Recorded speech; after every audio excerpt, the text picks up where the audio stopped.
Halo teman-teman semua, aku Atas Hergena dari channel Tekdung, Teknologi Dung. Jadi di channel ini kita akan membahas mengenai rakit PC, racik PC dan teknologi yang ada di zaman sekarang. Nah teman-teman semua, kali ini kita bakal rakit PC. Ini adalah PC yang biasanya dirakit Tekdung teman-teman di budget 5 juta. Tapi ini malah nggak sampai 5 juta loh teman-teman. Pastinya PC ini enak banget ya. Untuk diajak gaming, streaming, editing masih oke lah ya. Ini budget minimum. Tapi sebelumnya kalian jangan lupa untuk like, comment, and subscribe Tekdung channel. Dan jangan lupa untuk follow IG, TikTok @tekdung. Jangan lupa follow ya teman-teman. PC di sebelahku ini menghabiskan budget 5 juta kurang ya. 4.700.000 sekian teman-teman. Luar biasa nggak sih? Apalagi PC ini sudah menggunakan AMD Ryzen. Nah bagi yang tanya ini kenapa kok Intel melulu, sekarang udah pakai Ryzen. Dan aku akan ngasih tahu alasan kenapa kok kemarin aku pakai Intel dan sekarang pakai Ryzen. Oke langsung aja, ini dia part-partnya. Yang pertama aku menggunakan dari Ryzen 3 4100. Nah akhirnya Ryzen ya teman-teman memiliki 4 core dan juga 8 threads, boost clock hingga 4 GHz. Bahkan prosesor ini juga bisa sampai boost clock hingga 4,1 GHz. Nah ini adalah pesaing berat dari Intel Core i3 10105F. Nah ini harganya sudah turun ya teman-teman, jauh banget. Dulu ini harganya 1,4 sampai 1,5 juta. Sekarang hanya di 1.200.000-an lah ya. Nah ini mantep banget dan aku akan pilih prosesor ini. Tapi sebelumnya aku bakal ngasih tahu kalian ya, prosesor Ryzen itu harus dual channel.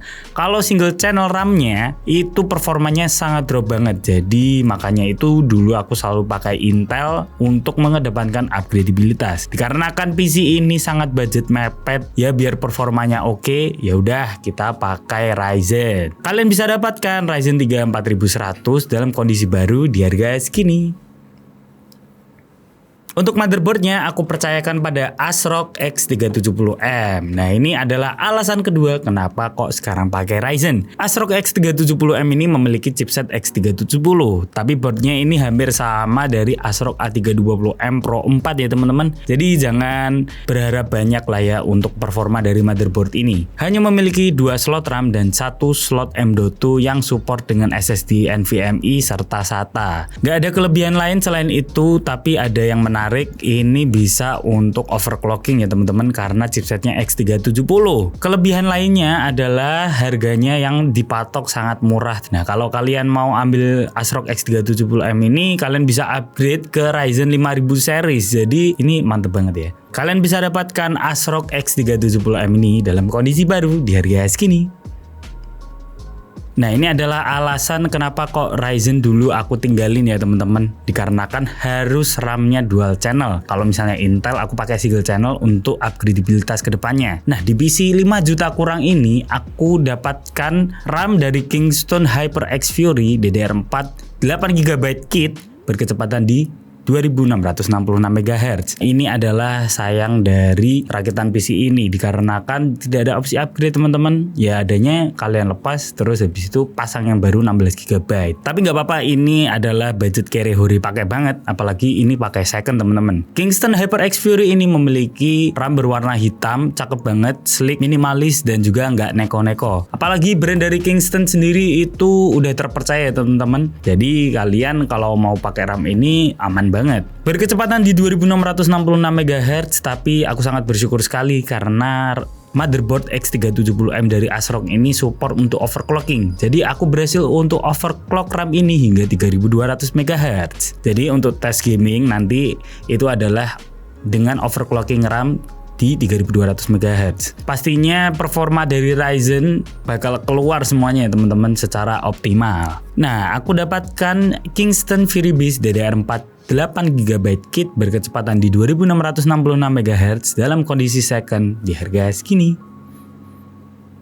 Dalam PC 5 juta kali ini aku menggunakan dari Palit GTX 1050 2GB GDDR5. VGA GTX 1050 ini nggak usah diragukan lagi ya teman-teman. Performanya oke banget dan juga mantep banget. Pastinya ngalahin GTX 750 Ti atau GTX 950 yang ada di bawahnya. Untuk seri Palit ini memiliki satu fan atau single fan dan sayang sekali belum ada backplate-nya karena ini VGA kelas low end. Tidak memiliki pin power, 6 kali pin pun juga nggak ada. Jadi ini hemat daya banget ya teman-teman, di bawah 75 watt. Untuk port-portnya ada satu HDMI, satu DisplayPort dan satu DVI. Jadi ini bisa triple monitor sekaligus. VGA yang aku dapatkan ini kondisinya masih oke, prima, suhunya sangat adem. Jadi ini aman banget ya teman-teman. Suhu kisaran di 60-an derajat Celcius. Nah, aku dapatkan VGA Palit GTX 1050 2GB GDDR5 dalam kondisi second di harga segini. Dikarenakan budgetnya sangat mepet dan juga di bawah 5 juta, aku menggunakan, nah ini baru banget ya teman-teman, aku pakai yaitu dari Kio SSD Kaizen 128GB SATA. Nah ini SSD yang termurah aku cari di marketplace. SSD ini merupakan SSD SATA teman-teman, berformat M.2. Jadi ini sangat murah banget bagi kalian yang mau rakit budget banget ya, ini bisa dipakai. Bahkan SSD 256GB-nya yang SATA ini harganya sangat murah banget di 200 ribuan. Ini 100 ribuan teman-teman, gila nggak tuh? Kalau dari distributornya sendiri ngasih garansi sampai 5 tahun, ya oke lah ya. Nah kalian bisa dapatkan Kio Kaizen 128GB SATA dalam kondisi baru di harga segini. Murah banget ya sih? Untuk storage kedua aku menggunakan dari harddisk WD Blue 500GB. Nah ini aku pakai untuk data-data Windows di SSD, video editan backup kalian dan semuanya yang berat-berat gede-gede giganya. Game juga bisa. Nah makanya ini pakai dual storage, SSD untuk Windows dan harddisk untuk data-data kalian. Nah kalian bisa dapatkan harddisk WD Blue 500GB di harga segini. Untuk PSU aku percayakan pada Aerocool United Power 500W 80+ watt. Kalian juga tahu lah ya, PSU ini sering aku gunakan dalam PC rakitan 5 hingga 7 jutaan rupiah. Nah aku percayakan pada Aerocool karena belum ada yang terjadi apa-apa ya, jadi alhamdulillah aman. Dan selain itu sudah memiliki sertifikasi 80+ watt. Untuk kabelnya sendiri udah flat berwarna hitam, cakep banget, dan kabelnya juga kualitasnya oke, tebel-tebel gitu. Dibandingkan FSP SV Pro, malah kabelnya ini menurutku lebih oke. Kalau misalnya SV Pro tuh lebih tipis-tipis gitu, nggak tahu kenapa. Kalian akan mendapatkan 1x8 pin power untuk VGA card. Jadi kalau mau upgrade ini bisa sampai RTX 3050 masih oke lah ngangkatnya. Dengan budget yang terbatas aku pakai ini yang tentunya masih oke untuk mengaliri listrik dari komponen-komponen yang aku gunakan di PC 5 juta kali ini. Nah kalian bisa dapatkan Aerocool United Power 80+ watt di harga segini dalam kondisi baru. Oke lanjut, untuk fan aku percayakan pada Magic Illusion L02 series berwarna biru. Nah ini cakep banget ya teman-teman untuk fannya. Berwarna biru, LED-nya ini sangat rapih, aku suka banget dan kerasa gitu loh mewahnya. Dengan harga yang sangat affordable teman-teman. Aku menggunakan 4 piece, 3 piece yang ada di depan dan 1 piece di belakang. Nah kalian bisa dapatkan Magic Illusion L02 series berwarna biru dalam kondisi baru di harga segini. Aku menggunakan 4 piece. Lanjut untuk casing, ya aku tahu banget ini sering banget aku gunakan dalam PC rakitanku teman-teman. Karena sangat affordable, sangat epic dan juga bagus banget lah ya di harganya. Cube Gaming Byron Black. Nah ini cakep banget ya teman-teman. Untuk casingnya di depan kita mendapatkan mesh yang bentuknya tidak beraturan seperti ini, tapi cakep banget ya. Dan ini format dari casingnya adalah ATX, jadi kalian bisa pakai motherboard yang tinggi sekaligus. Di bawahnya kita sudah mendapatkan PSU cover untuk merapikan kabel-kabel dan menyembunyikannya biar rapi ya. Di depan kita bisa menyematkan 3 fan, di atas 2 fan, dan di belakang ada 1 fan untuk exhaust. Untuk kabel manajemennya ya susah-susah gampang, tapi kalau misalnya di Tekdung pasti rapi. Bisa lihat sendiri, cakep, rakit di Tekdung. Nah kalian bisa dapatkan Cube Gaming Byron berwarna hitam dalam kondisi baru di harga segini. Oke, itu semua part-part yang digunakan dalam PC 5 juta kali ini menggunakan Ryzen teman-teman, seperti yang kalian request. Menurut kalian gimana? Tapi sebelumnya aku totalin dulu ya. Ini dia list harganya.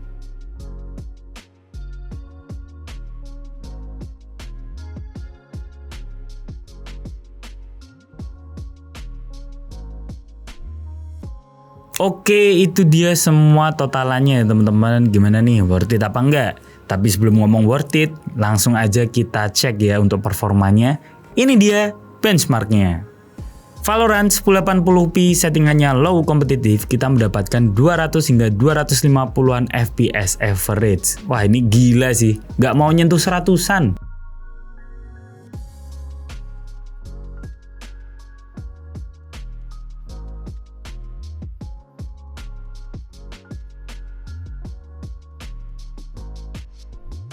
Genshin Impact 1080p settingannya high, kita mendapatkan 50 hingga 60 fps, gitu-gitu terus average sambil recording teman-teman. Gila nggak tuh?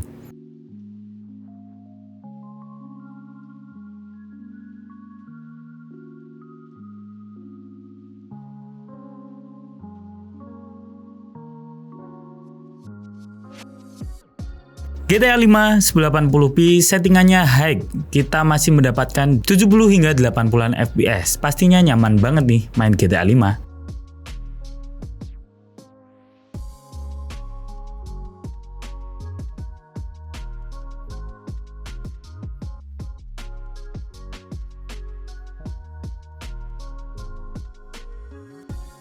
Lanjut ke game yang berat, Shadow of the Tomb Raider 900p settingannya medium, kita masih mendapatkan 30 hingga 40-an fps sambil recording teman-teman. Luar biasa.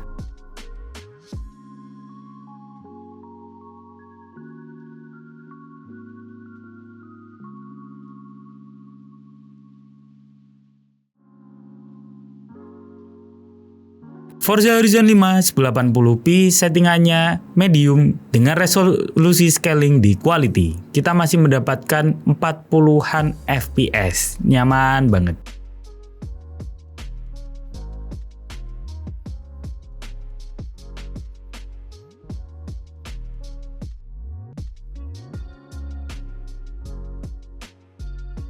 Lanjut kita ke game God of War PC di 1080p dengan FSR quality. Settingannya original, kita masih mendapatkan 40-an fps, kadang drop di 30-an, tapi ini sambil recording loh teman-teman.